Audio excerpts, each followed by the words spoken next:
Les hablamos ahora de un clásico del cine. 1925 es la fecha en la que se estrenó El acorazado Potemkin. Aquí, en Navarra, se ha ideado la banda sonora de esta película. Ignacio Fernández Galindo nos acompaña, él es compositor y él es el artífice de esa banda sonora con sello navarro. ¿Qué tal, Ignacio? ¿Cómo estás? Bienvenido. Gracias por acompañarnos. Nada, bueno, curiosa iniciativa, estrenada recientemente el pasado 29 de octubre en la Filmoteca de Navarra, con gran éxito, banda sonora para un clásico del cine. ¿Cómo surge esta idea? Cuéntanos. Pues alrededor de un grupo inquieto de personas, ¿no?, vinculadas a la música y a la creación, alrededor de CT, la Escuela de Imagen y Sonido, y con un conjunto de cámara que es Pamplona Brass Quartet, un artista de música electrónica, DJ Amsia, un productor musical como es Francisco Javier Suescun, y yo que estoy ahí aglutinando un poco las ideas y la creatividad, pues decidimos trabajar un proyecto continuo, un proyecto común, uniendo tanto la música contemporánea como la electrónica, acompañando una película en directo. Ese era el reto. Bueno, y fue un éxito total. De hecho, pensáis en volver a repetir el pase porque muchas personas lo intentaron, pero no consiguieron pasar por el aforo, ¿no? Porque realmente ya no había sitio para nadie más, ¿no? Sí, sí, efectivamente. El estreno fue en la Filmoteca de Navarra y hay 176 localidades y todas las localidades están ocupadas, tanto en la reserva de compra de entradas por internet, y en 10 minutos de taquilla ya no había entradas disponibles. Bueno, ahí estamos viendo la película. ¿Podemos recordar la historia de la película? Habrá personas que la desconocen, fueron hechos reales que pasaron al cine, hechos que sucedieron en 1905. Cuéntanos la historia. En el año 1925, la Secretaría General del PECUS, después de haber superado la Guerra Civil, y una vez que ya en el 17 había surgido esa joven nación como era la URSS, deciden encargar de alguna manera al director más emblemático, o bueno, que había estado en la vanguardia también en los propios procesos revolucionarios de 1917, que era Seguir Eisenstein, recibe el encargo de dirigir una gran película que recordase un hecho sucedido dentro de un reguero sangriento que se produjo en la fallida revolución de 1905, alrededor en este caso, del amotinamiento se crea una historia alrededor del amotinamiento en un buque de la flota del Mar Negro, que era el acorazado Potemkin. Partitura en 5 actos, por lo menos 6 meses de trabajo, ¿no? ¿Cómo ha sido el día a día, Ignacio? Hace unos 7 meses lo que hicimos fue con DJ Amsia, en la parte electrónica, empezar a diseñar las partes o el montaje original de Eisenstein, dividido en 5 actos, y establecimos de alguna manera 9 paisajes sonoros en los que la electrónica se pudiese encontrar con la música de cámara, siempre teniendo en cuenta cuál era la composición, los planos o el discurso visual que en ese momento estaba planteando Eisenstein, ¿no?, el director. Por supuesto, no hemos escuchado ninguna música que se ha ido incorporando a lo largo de la historia, porque en estos 80 años del clásico pues ha habido mucha composición original alrededor de la película, y lo que hicimos fue partir de cero. Sí, ¿y por qué elegís esta película? Era una necesidad, no sé si imperiosa, pero si queríamos trabajar un discurso sonoro mezclando la electrónica, una parte experimental con música de cámara de nueva creación vinculada a la música contemporánea como estética, creíamos que de alguna manera el discurso visual para poder trabajar, el más interesante era con un clásico de cine mudo. Y luego también, por supuesto, hacer algo medianamente digno y no, por supuesto, no importunar a ningún autor que ya hubiese hecho previamente un trabajo con una película más reciente o más contemporánea en nuestros días. Algo vanguardista y complejo, ¿no, Ignacio? Entiendo que tiene un grado de complejidad elevado, ¿no? Sí, además cada uno de los actos lo que trabaja es una diferente escala tonal respecto a los sentimientos o la expresividad, ¿no?, tanto en el plano como en el montaje. Eso además se aprecia mucho de forma muda, en el que no hay sonidos que puedan distraer frente a la atención de que en ese momento estaban mostrando los propios actores. Entonces la idea era que con sonidos industriales y con música ir acompañando de alguna manera ese subtexto, ¿no?, sonoro alrededor de la película, que además es muy rica en matices, en expresividad, en ideas. No sé, volveríamos a hacer 3 o 4 bandas sonoras alrededor de esta película porque da para eso y para muchísimo más. Sí, ¿la primera vez que hacéis algo así, en conjunción los diferentes artistas o no? Sí, era la primera vez, sí. Era una apuesta común, buscar un elemento externo para poder trabajar los intérpretes respecto al significado de la música respecto a trabajar la expresividad y la electrónica pues aglutinando el trabajo de todos los músicos y con la producción. Nos parecía interesante, pero era la primera vez, era un manifiesto casi, ¿no? Entiendo la verdad, Ignacio, que hacerlo en directo sería muy agradable para vosotros, ¿no? Muy gratificante, sobre todo por la respuesta también del público, a la vez que, bueno, pues con dificultad, ¿no? ¿Pensáis volver a repetirlo, como decía al principio? ¿Dónde, cuándo? ¿Tenéis fechas, lugar? No, todavía no, ha sido tan reciente que casi prácticamente horas después del estreno ya estamos pensando en que tenemos que, bueno, aquí en Pamplona o en las cercanías tenemos que volver a repetir esta interpretación, que al fin y al cabo es también un concierto acompañando una película. Estamos trabajando en ello, tenemos que, sobre todo igual las primeras semanas del 2015, pues podamos repetirlo, porque además, sobre todo un público que estaba buscando una electrónica en directo acompañada de música en vivo, pues también se quedó con las ganas. Entonces, bueno, pues tenemos que, ya la idea era que bueno, intentar hacer una pequeña gira, una demostración de cuáles son las posibilidades expresivas de la música en directo alrededor de una película, pero ahora con doble motivo, ¿no? Claro. ¿Habéis pensado ya la siguiente película a la que vais a poner música o no? No, todavía no, pero solemos decir que hay muchísimas películas a miles, ¿no?, dentro del cine mudo. Hay muchísimas películas huérfanas que únicamente se quedaron con el acompañamiento en directo a través de arreglos de música que ya estaba escrita, ¿no? Pues arreglos de ópera, de música de cámara, sonatas, etcétera, que luego se llevan acompañando en directo pues desde 1896 hasta que prácticamente aparece el cine sonoro, ¿no?, en 1927. Bueno, sin duda hace grande una película muda con música en directo, ¿no? Cambia totalmente la perspectiva, aunque no he visto, ¿no?, esta película con vuestra música, pero entiendo que bueno, pues da otra idea de ese cine, de esa película, de ese film. Nosotros lo que hemos intentado trabajar es un plano sonoro, pero siempre adecuado a la expresividad, de manera que nunca, de alguna manera, sobreexpusiéramos la intensidad emocional que están mostrando los actores o la trama con respecto a la música que nosotros estamos acompañando. Pero tiene que haber como un respeto, ¿no? Un respeto, sí, es música funcional, o sea, el objetivo es el respeto a la película, la humildad y luego un discurso sonoro que entendamos que pueda ser interesante. Pero cada uno de los actos es tan diferente, hay en la composición, en los planos, hay homenajes al futurismo, al expresionismo, es una película que surge en un contexto de vanguardia cultural, ¿no?, vinculada a los movimientos artísticos que son también herederos o hijos de la Revolución de 1917 y que luego, por cierto, también tienen luego ya para la siguiente década pues un final atroz, porque es el realismo socialista el que se impone, ¿no?, como un criterio estético para los artistas. Pero en aquel momento Eisenstein es, junto con los actores de la fábrica del actor excéntrico, ¿no?, son un grupo de actores y de creadores proletarios, así se definen ellos, que hacen una cultura para el pueblo y quieren llevar el arte a las masas. En todo este contexto se crea, ¿no?, la película. Bueno, pues en 2014 ha visto el acorazado Potemkin de alguna manera cómo puede cambiar también las sensaciones que nos puede dejar esta obra. Ignacio, muchísimas gracias por acompañarnos, enhorabuena por el proyecto, ojalá volvamos a tener la oportunidad de verlo en Pamplona o en otro lugar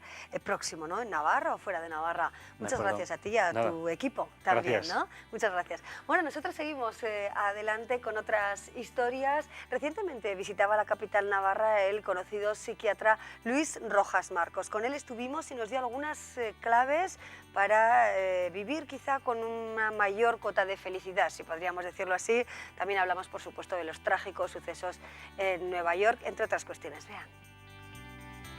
Bueno, yo pues me dedico a la medicina y a la psiquiatría, es algo que siempre me gustó. A mi madre, cuando yo era pequeño, me contaba historias de mi abuelo, que era médico de pueblo, en Cantabria, y aquello me emocionaba, ¿no?, de lo que hacía mi abuelo, de cómo iba a las casas, hablaba con la gente como médico, y aquello se me quedó grabado en mi mente y decidí ser médico. Y luego, pues las circunstancias me llevaron a Nueva York en el año 1968, o sea que llevo ya allí más de media vida. Bueno, yo en principio marché recién acabada la carrera de medicina, luego me doctoré en Bilbao, en la Universidad de Bilbao, pero me fui con la idea de hacer la especialidad. Esa era mi razón oficial. La realidad es que en el año 68 y en los años 60 pues también había dificultades en España, de políticas y de otro tipo, ¿no? Hoy día estas dificultades que yo viví pues no las hay. Es un país enormemente democrático y libre, con grandes oportunidades. Pero yo me fui buscando el poder trabajar en un tema que a mí me ilusionaba mucho.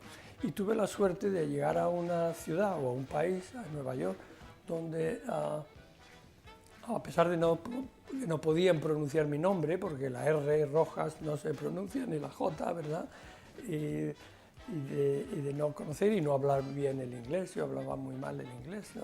Pero a pesar de todo es un país y una ciudad que te acoge, es una ciudad universal y es una ciudad donde las oportunidades te persiguen y no al revés. Bueno, efectivamente en Nueva York, pues hace poco fui a una reunión que me invitaron y me dijeron que hay aproximadamente 500 investigadores jóvenes españoles que están trabajando en Nueva York o en el estado siguiente, en Nueva Jersey. Y claro, me impresionó el número, ¿no? Por una parte es positivo que la gente joven, con entusiasmo, con optimismo, pues luche por conseguir sus sueños y aunque no lo puedan conseguir en el país en el que nacieron, pues que vayan a buscarlo a otro país. Esa parte yo creo que habla de ese optimismo, de la esperanza, de la capacidad que tenemos los seres humanos y los jóvenes españoles para superar la adversidad y conseguir las metas que nos proponemos, ¿no? Por otra parte, pues también sería ideal, ¿no?, que no se tuvieran que ir de su país, ¿no?, que pudieran aquí hacer un trabajo, ¿no? Pero bueno, lo más importante es que ahí están y están haciendo una gran labor y al final con la globalización del mundo pues nos vamos a beneficiar todos de lo que estos jóvenes hagan, aunque sea en otro país.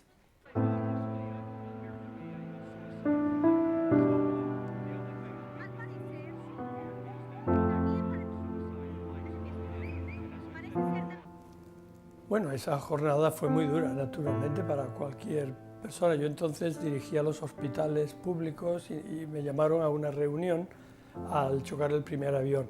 Y yo, pues, mi despacho estaba pues, muy cerca, a 1 kilómetro de la zona, entonces llegué enseguida y, claro, pues aquello era en fin, algo indescriptible, ¿no? Y, como no nos pudimos reunir, porque entonces choca el segundo avión, recuerdo que me encontré al delegado de bomberos, Tom Van Essen, un amigo, y me dijo, vente conmigo, que hemos puesto un centro de control delante de las torres. Y yo me fui con él, yo pensaba si voy a estar seguro será con el jefe de bomberos, ¿no? Y bueno, entonces ya pues al ver aquel espectáculo increíble, era un espectáculo increíble. Y eso fue duro, ¿verdad? Pero para mí y para muchos lo más duro fueron las semanas, incluso meses siguientes, donde miles de personas venían con esa esperanza de encontrar a su ser querido. Y a menudo venían a los hospitales. Y mi hermano tiene que estar aquí. A lo mejor está en coma, pero tiene que estar vivo, ¿no? Esa esperanza, ¿no?, de las personas que desafortunadamente pues luego no se materializaba en lo que ellos querían, ¿no? Fue muy duro. De hecho, heridos hubo muy pocos. Murieron casi 3.000 personas y se salvaron miles también, ¿no? Y se convirtió un poco en un trauma mental, un trauma emocional, psicológico. Y ese fue el reto, ¿no? El reto de cómo ayudar a estas personas, y algunos de ellos eran niños, ¿no?, que lo habían visto por la televisión o lo habían oído o estaban en el colegio cercano al lugar. Y ahí lo más importante es hablar, narrar. A ver, cuéntame qué es lo que sientes, qué es lo que viste, qué es lo que te hace sentir con esa angustia. Entonces, pues teníamos el reto de sacar fotografías de esas personas que habían muerto, ¿verdad?, allí, ¿no? Y la decisión que tomamos fue no publicar fotografías ni vídeos de personas muriendo o muertas, ¿no?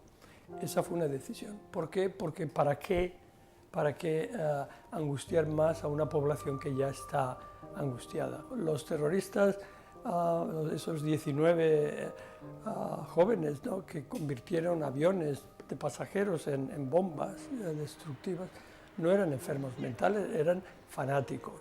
Ellos eran personas fanáticas que utilizaron la violencia para conseguir la meta que ellos tenían. Y en su mayoría, pues, al morir, pues, gritaban el nombre de Dios, ¿no? El nombre de Dios se ha utilizado a través de la historia para hacer barbaridades, ¿no? Y en todas las religiones, ¿no? Luego no son enfermos mentales, son gente fanática, impulsiva y destructiva.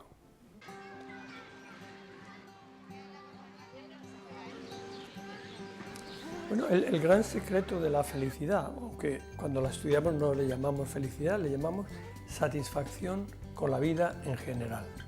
Luego hay que pensar cuál es mi nivel de satisfacción con la vida en general. Y como no tenemos un aparato para medirla, lo que cuenta es cómo nos sentimos y qué número nos damos del 0 al 10, por ejemplo, en satisfacción con la vida en general. El gran secreto es que nuestros genes están programados para sentirnos bien, para sentirnos satisfechos. Y por eso la gran mayoría de las personas en el mundo, la gran mayoría, se sienten razonablemente satisfechas. Por ejemplo, del 0 al 10 en satisfacción general con la vida, pues la gran mayoría será una media del 7. Esto es algo que no pensamos en ello, porque además en España está mal visto decir soy feliz, o como decir ser optimista. Pero esto no quiere decir que no lo seamos. Yo creo que no cuesta ser feliz. Lo que hay es hay que separar la perspectiva del mundo en general de cómo yo me siento, cómo cada persona se siente en cuanto a su vida y a su felicidad en la vida.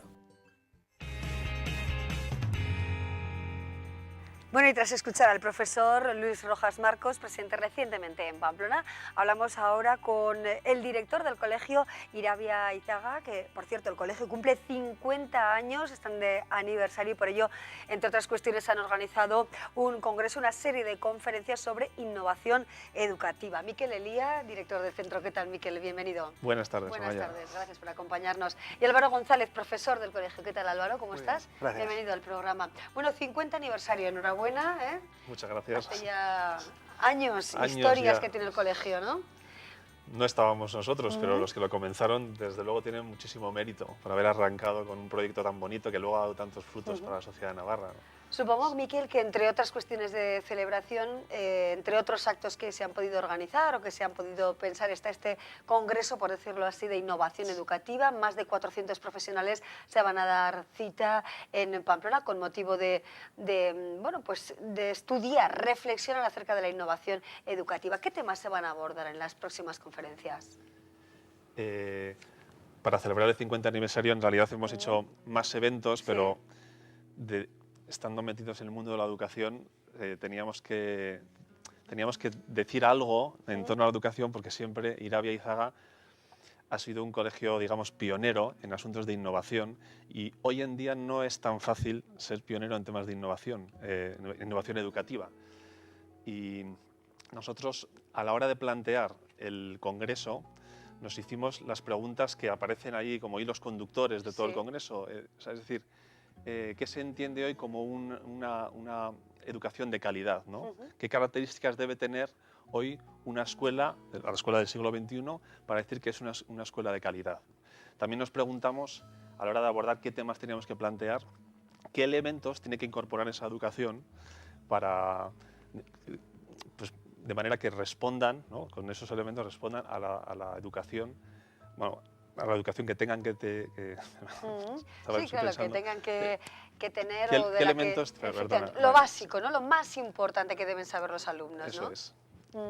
¿Qué tiene que tener esa educación para que los alumnos, cuando salgan dentro de 10, 15, 20 años a la sociedad, puedan responder adecuadamente a los problemas que se les Claro, planteen. claro. Bueno, y el título del congreso, ¿no, Álvaro? Lo que Google no sabe y la escuela te descubre.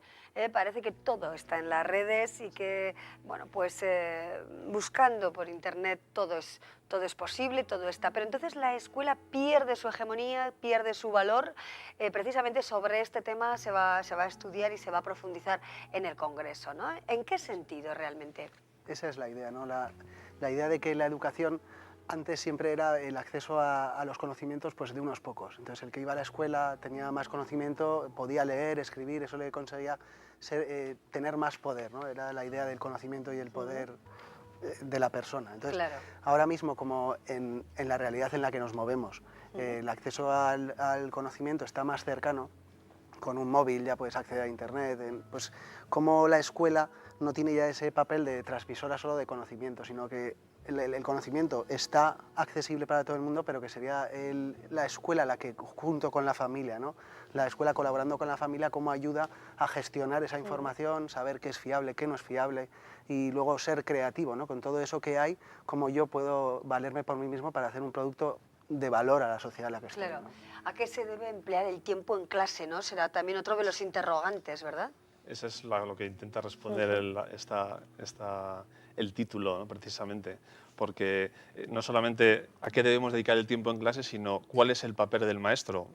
¿Habrá maestro, incluso habrá escuela físicamente o indudablemente la habrá, ¿no? Y por eso, de alguna manera, nosotros hemos querido, a la hora de conectar con estos ponentes y contratar a estos ponentes, hemos querido, de alguna manera, responder más o menos a esas preguntas, no dejarlos como hilos conductores y dejarlo abierto, sino traer ya unos ponentes muy concretos que nos ayuden a, digamos, a bajar el balón al suelo y concretar toda esa tarea educativa que tenemos por delante. Claro. Miquel habla de ponentes, hablas de ponentes. Me gustaría que repasáramos, bueno, con qué posibles, o qué posibles, no, qué candidatos ya, qué profesores, qué expertos en la materia van a participar en este congreso, ¿no? Seguramente vosotros que estáis en el mundo de la educación los conocéis con detalle, pero a mí me gustaría que nos hablarais, por ejemplo, de los hermanos Johnson, que van a acudir próximamente, que creo que están ya aquí, ¿verdad?, en Bilbao. Eso es. Contarnos un poquito cuáles son los ponentes más destacados del Congreso. Pues la idea del Congreso era trabajar un poco dentro de los puntos estratégicos que tiene el colegio, que estamos ahora formando, los que hay muchos colegios también que están en la misma onda, ¿no? Entonces, buscar personas relevantes sobre ellos. Entonces, los hermanos Johnson, como comentas, son unos autores que son muy relevantes, podrían ser como primeros espadas, ¿no?, de lo que es el aprendizaje cooperativo. Entonces, cómo el aprendizaje cooperativo puede beneficiar al aprendizaje de los contenidos que tienes que aprender. Y por otra parte, cómo puedes aprender a cooperar, ¿no? No sé, Bueno, aprendizaje cooperativo, efectivamente. Más ponentes. Bueno, pues el fundador, por ejemplo, de Notos. ¿Qué es exactamente? Notos es una empresa, podría decir, ¿no? Bueno, nos lo explicará mejor en el congreso, ¿no? Pero claro. Sí que Iwan McIntosh, que es ese fundador, es una persona que había trabajado mucho, había estudiado cómo las personas pueden ser creativas y cómo hay una persona creativa responde a unos patrones, ¿no? Si una persona creativa responde a unos patrones, querrá decir que quizá puedo entrenar esos patrones. Entonces, él poniendo un poquito el pensamiento de diseño que se trabaja también en las empresas, ¿no? Cómo hacer un producto, eso llevado a la escuela puede hacer que un alumno pueda llegar a ser más competente en su faceta creativa, ¿no? Poder tener más herramientas para poder ser creativo. Luego hablamos también, por ejemplo, de Robert Schwartz, que creo que es considerado una de las personalidades más influyentes en el ámbito de la educación. Sí. O sea, con Robert Schwartz, en realidad llevamos trabajando al menos 2 años, ¿no? Y nos ha ido formando a profesores y profesoras del colegio, porque por el empeño, una de nuestras líneas estratégicas es precisamente trabajar el pensamiento crítico y creativo, ¿sabes? Conseguir que los alumnos lleguen a pensar con rigor. Esto es muy bonito. También es muy bonito decir que en mi colegio vamos a trabajar el aprendizaje cooperativo, o que vamos a formar personas, o vamos a tener atención personalizada. Pero luego concretar eso, o sea, conseguir que todos los alumnos de manera sistemática desarrollen ese pensamiento crítico y creativo, o que trabajen esas destrezas que les permitan pensar con mayor rigor, eso es lo que nos está ayudando Robert Schwartz, que es el director del National Center for Teaching Thinking, que está ahí en Estados Unidos, en Boston, y que está haciendo no solo un trabajo muy bonito, no solamente con nosotros, sino con muchos colegios de todo el mundo. Sí, supongo que se verán experiencias concretas, ¿no? Que todos los ponentes, como por ejemplo también la profesora Segovia, Itziar Segovia de la Universidad de Deusto, explicarán bueno, pues casos concretos que sirvan de alguna manera de ejemplo, bueno, de cuestiones innovativas, innovadoras, ¿no? Y originales en las aulas. Esa es la idea, y aparte de lo que nos pueden trasladar los 4 ponentes principales, Itziar Segovia, como dices, o Alfonso Aguiló, ¿no? Pues además de eso, aparte de unas charlas como más plenarias, una sesión más plenaria, luego va a haber unos talleres donde tanto ellos ponen un poco ya al pie de aula cómo puedes trabajar todo lo que te están diciendo, y por otra parte profesores en los talleres del sábado que ellos mismos van a exponer cómo sus prácticas están siendo innovadoras y qué resultados les da, cómo beneficia, qué dificultades han visto, lo cual podemos compartirlo luego con todos los que vengan, ¿no? Sí. ¿Cuál es la apuesta que hace el colegio claramente, ¿no? Por la innovación educativa en vuestra trayectoria y actualmente? ¿Cuáles son los temas que más os preocupan exactamente, Miquel? Pues los que nos van a responder seguramente los congresistas, los ponentes, que son el aprendizaje cooperativo. No hemos hablado de Alfonso Aguiló, Sí. que es otro de los temas que seguramente, bueno, quizás de todos es el más importante. Sí. Puede ser el menos vistoso, pero la conferencia inaugural el título es Formar personas, porque en el fondo lo que hace un colegio es las familias traen a sus hijos y dicen: ¿podéis colaborar con nosotros en la educación de lo que más queremos, que son nuestros hijos? Y yo, de acuerdo. Entonces, ¿en qué tenemos que colaborar con ellos? ¿En que aprendan matemáticas, en que aprendan inglés, en que aprendan filosofía? Pues tenemos que colaborar con ellos en educar a esas personas, ¿no? Entonces, ese es uno de los temas, el título ese de lo que Google no sabe y la escuela te descubre. La escuela lo que te tiene que descubrir al final es que cuando hayan pasado unos años en el colegio, hayas conseguido colaborar con los padres para educar a esas personas. Si no, todo lo demás que estamos diciendo, que es muy bonito y es importante y contribuye precisamente a formar personas, no sirve para nada, ¿no? Entonces, esa es una de las líneas más importantes, ¿no? Otra de nuestras líneas estratégicas, como ha dicho Álvaro antes, es el tema del aprendizaje cooperativo. No trabajamos en este congreso la competencia comunicativa, que es muy importante, y también la... Sí. Y luego también, aunque está reflejado un poco más en los talleres, la competencia cultural y artística, que también hay algunos, ¿no?, talleres muy interesantes que trabajan esa línea por el tema del fomento de las humanidades, ¿no? Porque es muy importante las áreas instrumentales, como pueden ser las tecnologías, los idiomas, pero la competencia humanística, ¿no?, y el tema de la música, las artes, el teatro, etcétera, etcétera, también queremos la sensibilidad, ¿no?, por lo artístico. Eso también lo queremos desarrollar y se trabaja en algunos de los talleres del sábado. Interesante. Bueno, 400 profesionales, como decía, se darán cita en el entorno del Colegio Irabia Izaga para bueno, pues abundar con detalle en toda esta serie de cuestiones, en la educación, en los valores, en definitiva, en bueno, pues crear mejores personas y no solo personas bien educadas, ¿no?, o con gran formación. Muchísimas gracias a los dos, el director Miquel Evilla y Álvaro González, muchísimas gracias y hasta pronto. Bueno, nosotros seguimos ahora en clave económica. Hoy les hablamos de las ayudas a las pequeñas y medianas empresas. BBVA les ofrece la buena noticia económica de la semana.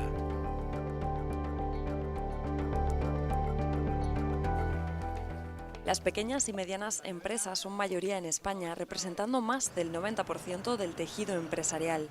Son las entidades que generan mayor productividad y empleo. Según los expertos, la salida de la crisis debería hacerse a través de las pymes. El banco BBVA quiere anticiparse al cambio de ciclo económico y para ello refuerza su modelo de pymes y empresas en Navarra, poniendo a su disposición 500 millones de euros. Para nosotros es importantísimo la pyme y la empresa, representa el 80% o más del 80% del PIB en Navarra y en España, ¿no? En definitiva, lo que nosotros pretendemos es que el cliente se apoye en nosotros para acompañarles en su diversificación internacional y en su crecimiento. La entidad bancaria ha apostado igualmente por la innovación como una de las palancas clave de su modelo para pymes y empresas, a través de una nueva banca online con capacidades adaptadas a cada cliente. Hemos pensado en Navarra, el BBVA en Navarra, pues hacer dentro del nuevo modelo de gestión de pymes y de empresas, dotarlo de más medios, más proximidad al cliente, que sea mucho más ágil más digital. En relación a los préstamos ICO gestionados por BBVA con fecha de julio de 2014, la entidad alcanzó en Navarra los 49 millones de euros, un 140% más que el total facturado en el año 2013. Si cogemos el termómetro de la facturación ICO, que es un buen termómetro para la financiación de las empresas y la demanda, hemos crecido hasta junio más de 50 millones de euros, que representa un crecimiento del 140% respecto a las mismas cifras del año pasado, ¿no? Además, desde este sello bancario no solo se han respaldado los proyectos de crecimiento para las empresas, sino que también ha mantenido su apoyo a la generación de puestos de trabajo mediante el programa Yo Soy Empleo. En BBVA estamos muy orgullosos del programa a nivel nacional y que evidentemente hemos replicado en Navarra, que es el Yo Soy Empleo, ¿no?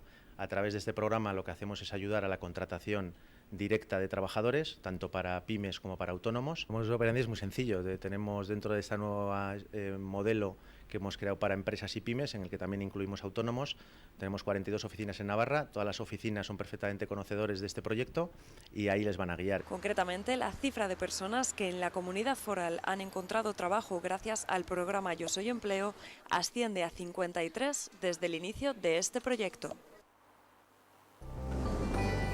BBVA les ha ofrecido la buena noticia económica de la semana.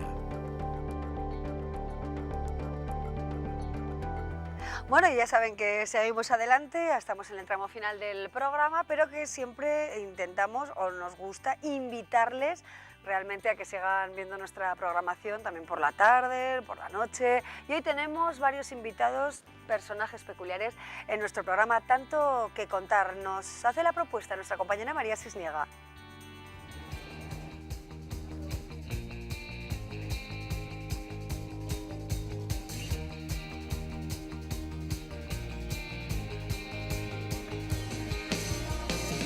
Lleva 37 años vendiendo uno de los mejores manjares de la huerta navarra. 30 piquillo, asado y pelado, yo lo he vivido y lo llevo dentro en la sangre.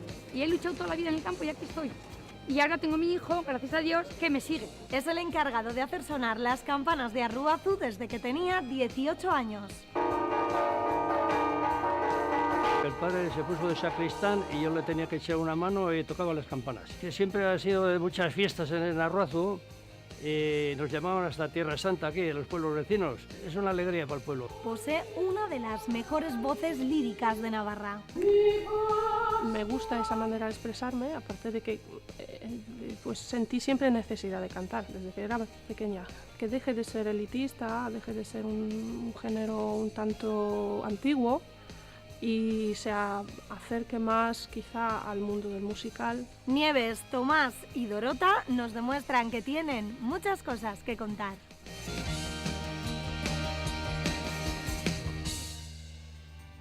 Muy bien, pues ahí tenemos el tanto que contar. Muchas gracias, María, por adelantarnos un poquito de lo que veremos esta noche. Vamos a ver ahora qué está pasando en Navarra, los temas más importantes. Nos ofrece un resumen desde el plató de informativos nuestro compañero Ricardo Beitia. ¿Qué tal, Ricardo? ¿Cómo estás? Buenas tardes. ¿Qué tal, Amaya? ¿Cómo estás? Muy buenas tardes. Hoy hemos estado con la empleada que ayer vivió probablemente uno de los peores días de su vida. Nos ha contado cómo fueron los momentos en los que dos individuos le asaltaron en medio de la calle y le robaron 8.000 euros de recaudación del fin de semana que iba a ingresar en el banco. El relato de esta empleada de hostelería pone de manifiesto la preocupación, la creciente preocupación por hurtos, robos y amenazas que se viven en Pamplona. El nuevo recién estrenado edificio de urgencias del complejo hospitalario tuvo anoche un contratiempo con la rotura de una tubería que provocó una pequeña inundación y que motivó el traslado de pacientes graves. El suceso ocurrió pasadas las 11 de la noche y hasta las 5 no se retomó la normalidad. Gotas que han colmado la paciencia de grupos de la oposición que han pedido la comparecencia urgente de la consejera Marta Vera. El paro ha dado hoy el disgusto del día con el dato del mes de octubre que no ha sido bueno. Ha subido en más de 800 personas, lo que deja las listas del INEM en más de 47.000 parados. También ha subido en España. No obstante, en los últimos 12 meses el desempleo ha bajado más de un 7% en Navarra. La Seguridad Social en octubre sumó 1.200 nuevos cotizantes. Y María Chivite se perfila como la sucesora de Roberto Jiménez al frente del PSN. Esta tarde se cierra el proceso de entrega de avales y, salvo sorpresa, será la única candidata. El Congreso para su proclamación se va a celebrar el 13 de diciembre. Se llaman David y Coro, son 2 de las 6.300 personas que hay en Navarra con daño cerebral y nos han contado cómo es su vida desde que cambió para siempre. Los retos de la atención al daño cerebral se van a poner de manifiesto a finales de mes en un congreso de Pamplona con motivo de los 20 años de Adacen. Y Magna Navarra se juega esta noche el pase a los cuartos de final de la Copa del Rey de Fútbol Sala. Los de Irurzun disputan el choque en Santiago ante el conjunto local, un equipo al que ya se enfrentaron en la primera jornada de Liga. Magna ganó aquel partido por 4-0, si bien el de hoy se espera diferente debido al delicado estado físico que obliga a Imanol Arregui a realizar rotaciones. Asuntos para abordar a las 8:30 en la segunda edición de Las Noticias. Nada más, Amaya, feliz tarde. Muy bien, Ricardo, muchísimas gracias. Bueno, nosotros nos despedimos ya, por supuesto, pendientes de esa segunda edición de los informativos. Mañana les esperamos a la misma hora, entre otros invitados. Contaremos con la directora de cine, Maitena Muruzábal, que nos va a presentar su proyecto en torno a los Sanfermines, la película Blue Lips, que se estrena esta semana aquí en la capital navarra. Les invito a que nos acompañen mañana. Hasta pronto.